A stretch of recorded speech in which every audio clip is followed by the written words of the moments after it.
지난주에 병원에 신방 갈 일이 있어서 전남대 병원을 다녀왔습니다. 참 세상에는 아픈 이들이 많지요. 또 아프다는 것만큼 또 서럽고 외로운 일도 없구나 하는 그런 생각도 했습니다.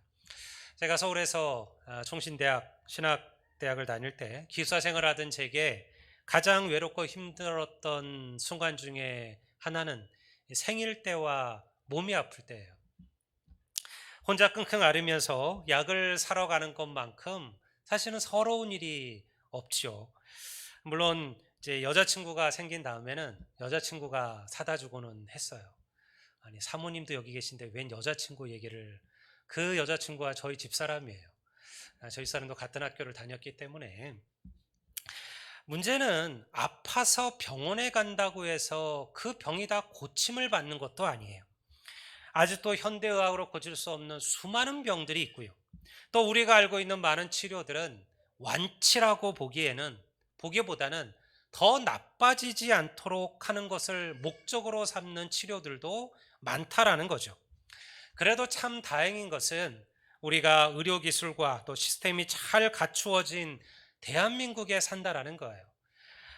우리나라의 보험 체계는 세계가 부러워하는 것이기도 해요. 이건 뭐 정말 비교할 수가 없어요. 제가 미국에 잠깐 있을 때 보면 같이 있던 선교사님 사모님 한 분이 아이를 출산을 했는데요.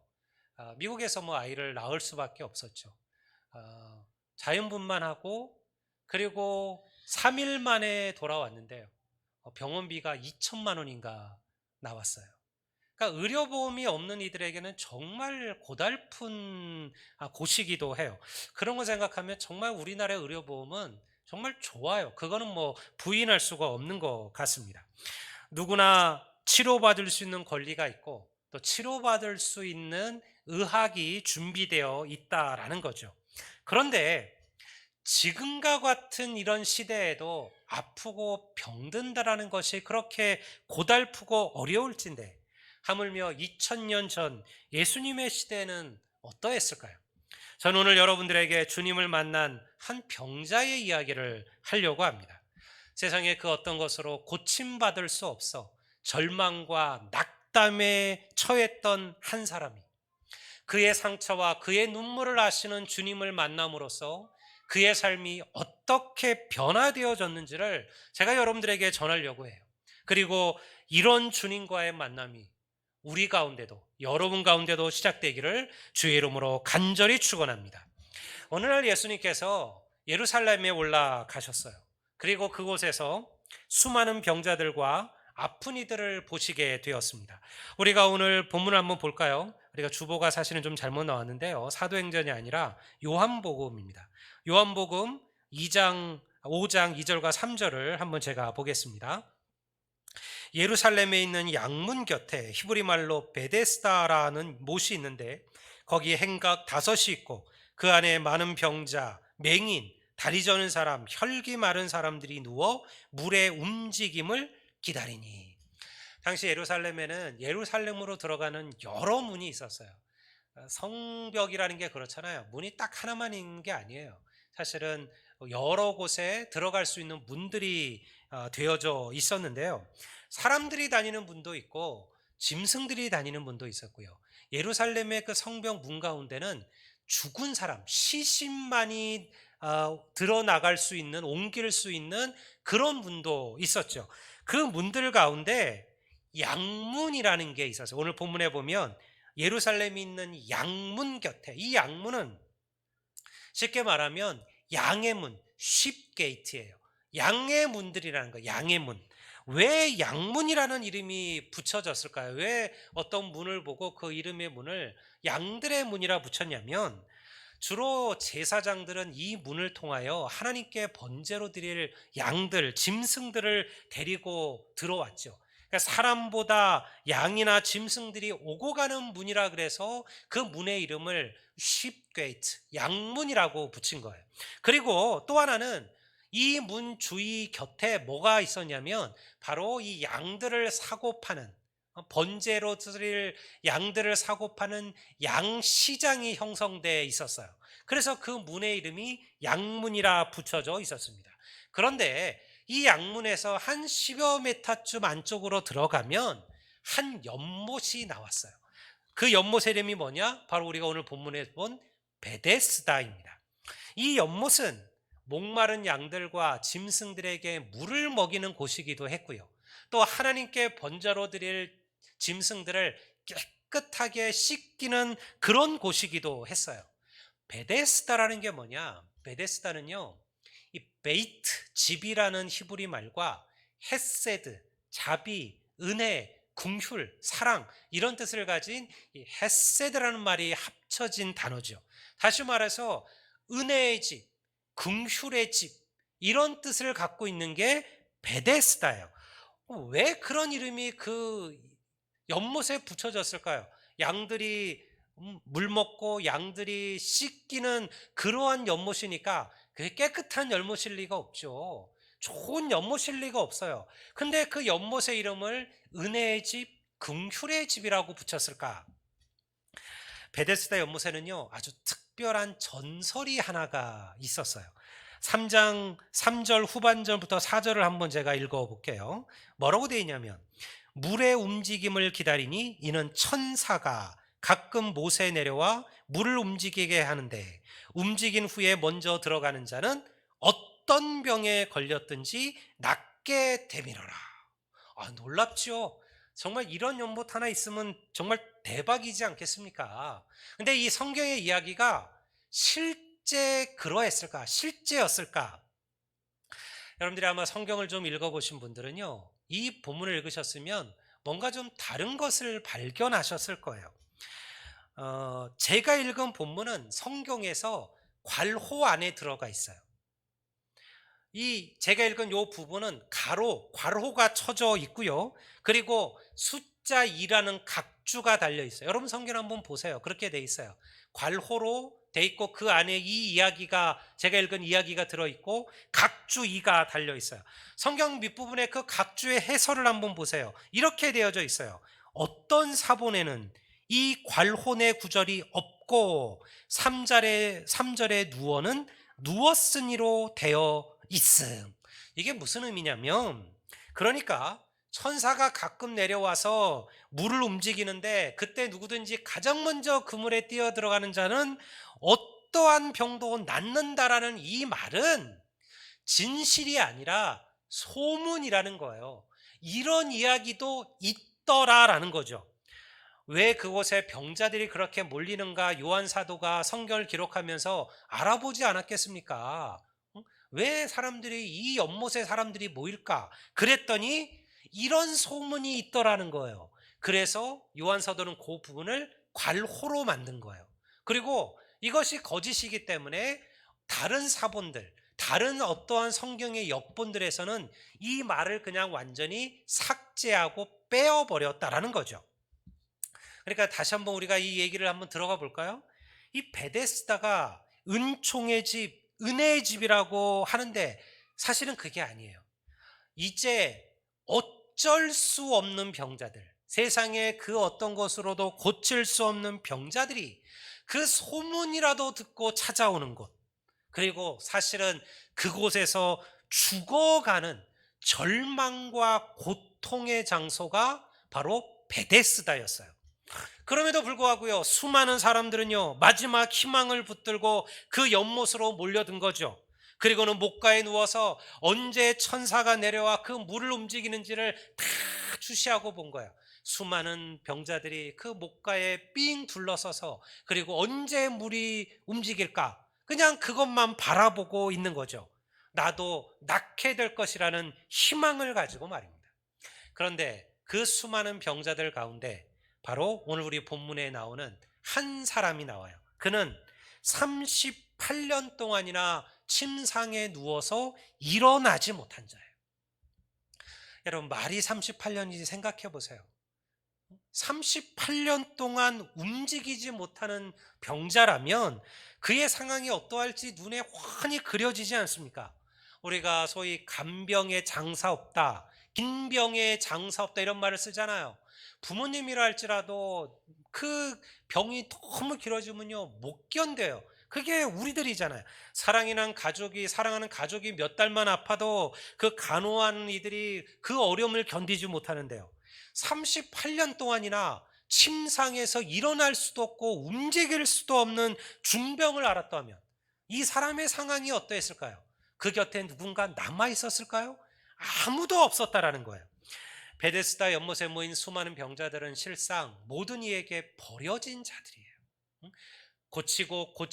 치료받고 찾아보다가 이제는 희망이 없다. 이제는 끝이다. 더 이상 가망이 없다. 그러면 사실은 베데스다 연못에 갖다 버리는 거예요. 그리고 거기서 그 막연한 희망을 붙들고 살다가 죽어가는 거죠. 말은 천사의 기적을 경험하는 곳이라지만 실상으로는 모든 이들에게 버려지고 포기되어져 버린 이들이 모이는 곳, 바로 그곳이 베데스다였습니다. 그런데 여러분, 은혜는 이런 거예요. 예수님께서는 그 절망과 눈물의 장소에 그들과 함께하고 계셨음을 믿습니다. 예수님께서 성주 예루살렘에 올라오셔서 성전으로 가지 않으셨어요. 회당으로 가지도 않으셨습니다. 대제사장이나 권력자들의 곁으로 올라가지도 않으셨어요. 주님은 상처받고 버림받고 몸과 마음이 아픈 이들, 바로 그들을 찾아가셨다라는 거예요. 주님이 예루살렘을 올라가서 처음으로 간 곳이 베데스다라는 것이 우리에게 특별한 은혜를 주는 거예요. 저는요, 이것이 교회라고 믿습니다. 여러분, 교회는 낮은 자리에 서야 됨을 믿으시기를 주의 이름으로 축원합니다. 성도는요, 세상의 낮은 곳을 볼 줄 알아야 돼요. 힘 있는 이들, 권력과 권세를 가진 이들은요, 교회가 아니어도 아무런 문제가 없어요. 하지만 누군가의 도움 없이는 살아갈 수 없는 이들이 있어요. 교회는 그들 편에 서야 하는 거예요. 그러니 여러분, 새로운 믿음을 시작한 성도들이 있습니까? 그들을 잘 돌봐 주셔야 합니다. 또 건강한 이들보다 아프고 병든 이들을 위해서 기도해 주셔야 합니다. 아이들과 청소년들을 따뜻하고 귀하게 맞아 주셔야 돼요. 그들이 교회의 미래고 약하기 때문에 그래요. 어렵고 힘든 믿음의 길을 걷는 이들을 위하여 여러분들의 손들을 내밀어 주십시오. 그것이 바로 낮은 곳에 거하는 주님의 마음이에요. 저는 지난주 몇몇 목사님들의 이야기를 들었어요. 우리 노예 한 70여 교회가 있는데 70% 이상이 미자립 교회들입니다. 이번 코로나를 걸치면서 임대료와 목회자의 사례조차 제대로 두지 못하는 교회들이 있다라는 것을 제가 들었습니다. 마침 우리 장로님들께서 그 말에 같이 마음을 모아주셔서 우리가 이제 조금이라도 우리가 할 수 있는 선에서 그들을 도우려고 해요. 좀 알아보고 정말 도움이 필요한 교회, 우리가 작은 것들을 함께 나누려고 합니다. 우리 성도들 가운데도 혹시 이 귀한 일에 참여하기를 원하시면 함께 돕고 함께 기도해 주시면 좋을 것 같아요. 여러분, 그게 교회 아니겠습니까? 많이 가졌다고 돕는 게 아니에요. 큰 교회라고 돕는 게 아니에요. 여러분, 그럼에도 교회는 낮은 자들, 어려운 자들, 그들 편에 설 줄 알아야 돼요. 그래야 진짜 교회예요. 그 교회가 하나님의 마음을 합한 교회가 되는 거죠. 주님께서 38년 된 병자를 찾아주셨어요. 그가 주님을 찾은 게 아니에요. 주님께서 그를 찾아주신 거죠. 그리고 그에게 물으셨어요. 6절을 한번 보겠습니다. 우리 다 같이 한번 읽어볼까요? 다 같이. 없나요? 예, 다 같이 읽겠습니다. 시작. 예수께서 그 누운 것을 보시고 병이 벌써 오래된 줄을 아시고 이르시되 내가 낫고자 하느냐. 저는 하나님께서 오늘 우리 모두에게 이 질문을 던지고 계신다라고 생각을 합니다. 얘야, 너는 정말 낫기를 원하느냐? 내가 낫고자 하느냐? 내가 정말로 변화되기를 원하느냐? 네가 달라지기를 원하느냐? 이 질문에 대하여 여러분이라면 뭐라고 답하실까요? 성경은 우리가 보면 당연히 예, 그렇습니다 라고 답해야 되지 않을까요? 38년을 일어날 수 없는 중병으로 살았어요. 주님께서 그에게 와서 물으셨어요. 네가 낫고자 하느냐? 네가 고침받기를 원하느냐? 그러면요, 두말 생각할 게 뭐 있어요? 주님, 제가 낫기를 원합니다. 내가 고침받기를 원합니다. 이렇게 소리쳐야 이게 제대로 된 생각 아니겠습니까? 우리는 사복음서 곳곳에서 예수님의 기적의 이야기를 봐요. 예수님은요, 기적을 행하실 때 항상 이 질문을 던지셨어요. 네가 무엇을 원하느냐? 혹은 네가 보기를 원하느냐? 네가 낫기를 원하느냐? 그리고요, 항상 그들은 이렇게 답했어요. 내가 보기를 원하나이다. 내가 낫기를 원하나이다. 그리고 그 원대로 되었어요. 그런데요, 이 38년 된 병자는 전혀 다른 이야기를 합니다. 주님께서 낫기를 원하니라고 물었는데요, 이 38년 된 병자는 무슨 대답을 하냐면요, 자기가 나을 수 없는 이유에 대하여 주님께 설명해요. 7절을 한번 볼까요? 이렇게 얘기합니다. 병자가 대답하여, 이게 지금 주님의 낫고자 하느냐는 질문에 대한 대답이에요. 그가 이렇게 대답한 거죠. 병자가 대답하되, 주여, 물이 움직일 때 나를 못에 넣어주는 사람이 없어 내가 가는 동안에 다른 사람이 먼저 내려가나이다. 이게 낳고자 하느냐라는 주님의 질문에 대한 38년 된 병자의 답이에요. 이 답 속에 여러분들은 어떤 마음이 느껴지시나요? 이 응답 속에 이 사람의 어떠한 생각이 느껴지시나요? 체념이죠. 자포자기죠. 낙심이죠. 절망이에요. 그는요, 위대한 기적의 순간이 자기의 눈앞에 왔음에도 불구하고 그것을 깨닫지를 못한 거예요. 예수님이 누구신지를 제대로 알지 못한 거죠. 주님을 바라보지 못하고 자기의 상황만을 생각하는 거예요. 자기의 암울한 상황만을 본 거죠. 그리고 나는 불가능하다, 그렇게 여기는 것이에요. 사랑하는 성도 여러분, 하나님께 능치 못함이 없음을 믿으시기를 주의 이름으로 축원합니다. 성도는 긍정의 힘을 믿어야 돼요. 막연한 낙관론이 아니죠. 그냥 막연히 잘 될 것이라가 아니에요. 우리는 잘 될 겁니다. 왜? 능치 못할 주님께서 우리 곁에 계심을 믿기 때문인 줄로 믿습니다. 우리가 그래서 성도는요, 긍정적으로 사는 거예요. 나를 보면 어렵지만 나와 함께 하시는 주님을 바라보면 우리는 능히 승리할 수 있다는 거예요. 상황을 보지 마시고 주님을 바라보시기를 주의 이름으로 축원합니다. 성도는 항상 이것을 경험하며 살아가는 거예요. 그런데 오늘 많은 그리스도인들이 마치 38년 된 병자처럼 낙심하며 체념하며 살아가요. 교회도 그렇잖아요. 수많은 교회들이 요즘 얘기해 보면 다 뭐라고 얘기해요? 이제는 부흥 안 돼요. 이제는 전도 안 돼요. 이제는 교회 성장 못 해요. 이제는 안 돼요라고만 얘기해요. 우리 스스로도 낙심한 거예요. 우리 스스로 자포자기한 거예요. 우리가 오랜 시간 동안 그 상태로 살다 보니까 이제 소망을 잃어버린 거죠. 성도는 그러면 안 돼요. 그럼에도 우리는 끊임없이 하나님을 바라보고 나는 할 수 있다라고 고백하셔야 돼요. 이것이 믿음이에요. 우리가 그런 무기력함과 체념 속에 오래 머물다 보면요, 문제가 뭔지 압니까? 그곳에서 벗어나고자 하는 열망조차 잃어버리게 된다는 거예요. 하나님은 끊임없이 우리에게 묻고 계셔요. 38년 된 병자에만 묻는 게 아니에요. 하나님 오늘 아들리안 교회 우리 성도들에게, 우리 각자에게 이렇게 묻고 계시는 거죠. 네가 정말 낫고자 하느냐?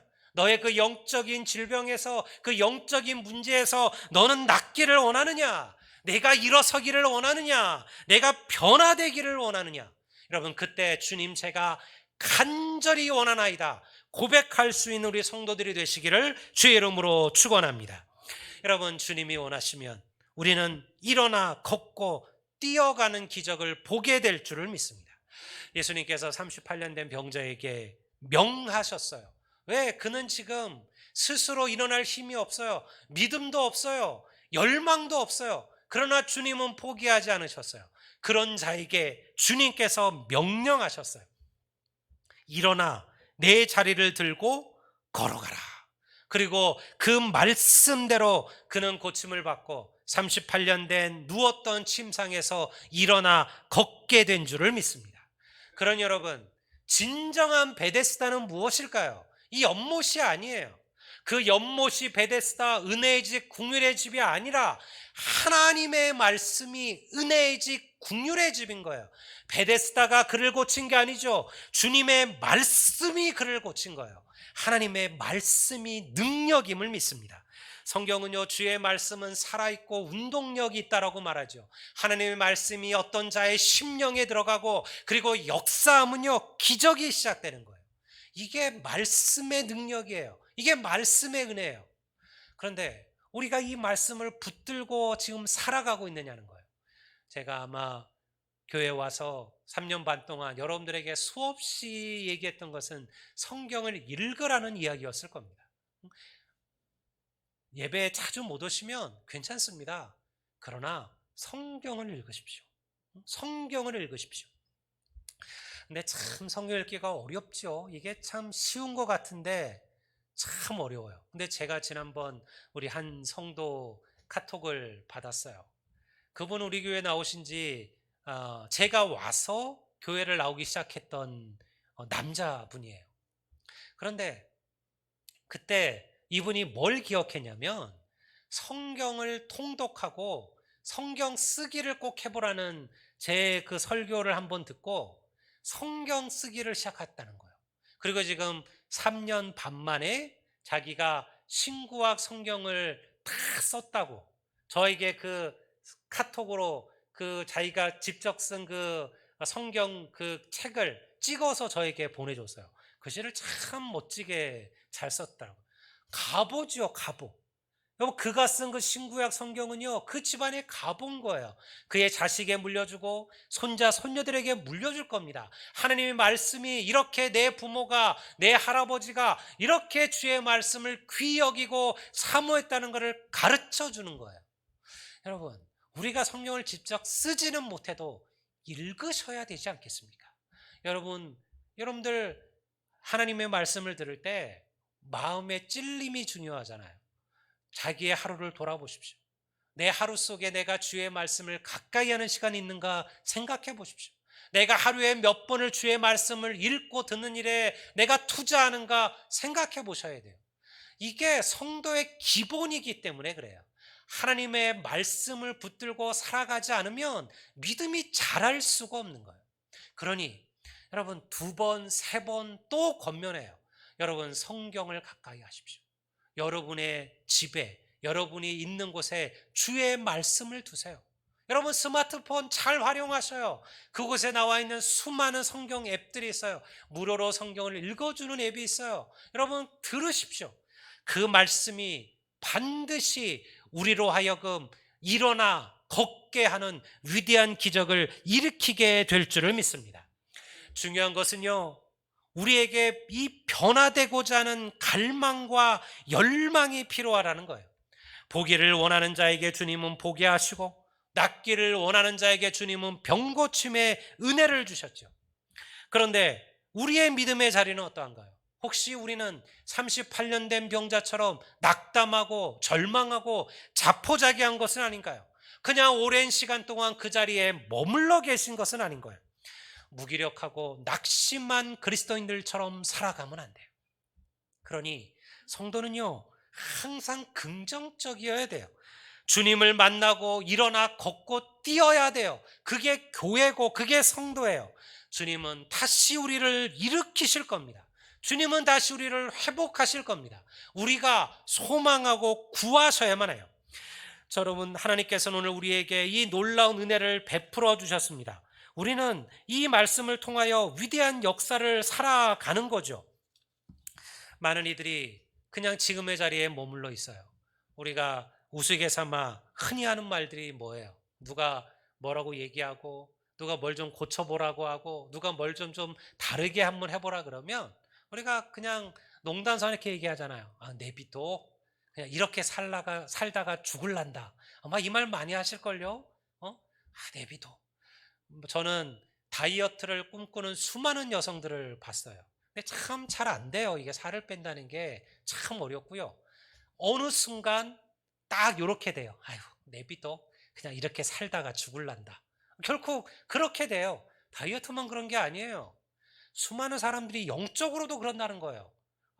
말씀 못 읽고 기도 못하고 전도 못하고 그리고 예배를 목숨처럼 귀하게 여기지도 않고 한영혼에 대한 간절한 열망도 잃어버리고 그렇게 살아가는데요. 누가 말씀을 읽으십시오. 누가 기도하십시오. 누가 예배를 사모하십시오. 누가 영혼을 위하여 열망을 품으십시오라고 얘기하면 내비둬. 그냥 이대로 살다가 죽을란다라고 오늘날 성도들이 얘기한다라는 거예요. 여러분, 우리는 이대로 살다 죽으면 안 되는 인생들이에요. 우리는요, 일어나야 되고 우리는 걸어야 되고 우리는 들고 뛰어야 되는 사람들이에요. 하나님은 그렇게 우리들을 사용하시는 거예요. 그러니 여러분, 이 주님을 다시 바라보십시오. 혹시 내가 38년 된 병자처럼 그런 낭만과 그런 절망에 있을지라도 걱정하실 건 없어요. 그러한 우리들도 주님은 기억하시고 찾아와 주시고 회복시켜 주실 것임을 믿습니다. 그것이 바로 주님의 은혜죠. 소망은 주님에게 있어요. 여러분, 우리의 주위에 혹시 이러한 이들이 있습니까? 이러한 절망, 이러한 낙심을 가지고 아파하는 이들이 있으신가요? 그들에게 주님을 전하십시오. 그들에게 예수님을 가르쳐 주십시오. 그들에게 하나님 안에서 소망을 얻게 만들어 주십시오. 그들도 일어나 걷고 뛰게 될 것임을 믿습니다. 오늘날 예수님께서는 오늘 일어나 걸으라 우리에게 말씀하고 계십니다. 네가 낫기를 원하느냐고 묻고 계십니다. 우리가 처한 어려움과 고난과 환난의 침상에서 여러분 일어나십시오. 그리고 주님을 붙드십시오.